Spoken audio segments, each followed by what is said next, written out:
The scene shifts to Eris dreaming. A maid Eris dearly cherished promised to take good care of her as a maid of the Ruby Palace. To Eris, she seemed like her mother. However, it turns out that the maid was charged with stealing from the Imperial Palace for her own greed. She was dragged away despite Eris telling the guards to stop her. By the way, if you haven't watched the previous episodes yet, please be sure to catch up on those first. Also, don't forget to like and subscribe. And so, the other maids began resigning as well, saying she was useless and had no power. Eris wakes up crying. She was certain Siana was like the rest and would leave her in no time and must have packed her bags. She should be abandoned now before she gets hurt later. However, she turns surprised as Eris enters her room to wake her up. She immediately turns her head away, so Siana cannot see her crying. Seeing how Siana didn't leave her even after that incident, Eris immediately hugs her and tearfully apologizes. She pleads with her not to hate her, and Siana says she doesn't. Siana sighs, saying that what she did yesterday hurt her a lot, and she understands that kids do get crazy from time to time. But now that she has received her apology, she is alright. Eris confesses that she must hate the Ruby Palace because she is the only maid and has all the burden of cleaning. Plus, the royal she serves is also useless. She promises to help Siana do the cleaning and laundry and share delicious food with her, and she asks her to stay here forever. Siana smiles and assures her she will since she's the princess maid. Since then,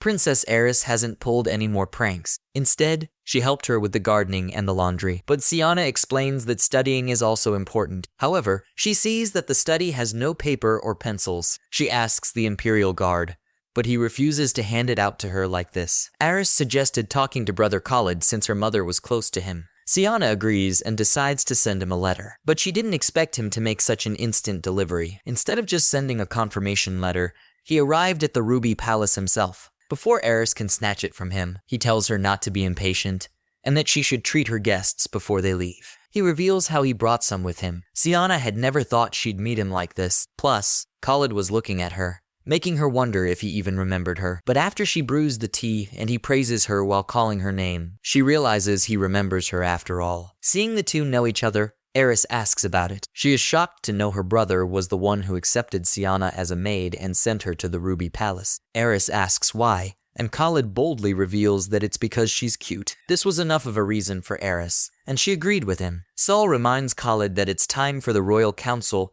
and that he must go now. Khalid says he hasn't drunk tea yet, to which Saul says he has already emptied the entire teapot. He groans and hands Eris the confirmation letter. He then thanks Siana for getting him to drink delicious tea again. Enraged, Eris tells him to get out and stop being mean to her maid. When Siana later asks if the princess is close to the crown prince, Eris says they aren't, especially when they are competing for the throne. This makes Siana realize that imperial politics will remain intact despite familial bonds, making her unhappy for Eris. Meanwhile, Prince was too happy to see Siana, who still seemed like a cute squirrel to him. He reveals to Saul how Eris has finally opened her heart to Eris. He explains how, ever since Eris was born, he knew she, and he found the same things cute. And that applies to Siana as well. And thus, this chapter draws to a close. Stay tuned to discover what unfolds next in the story. In the meantime, why not explore my other videos? Don't forget to hit the like button and subscribe to my channel for more captivating stories. Your support means the world to me.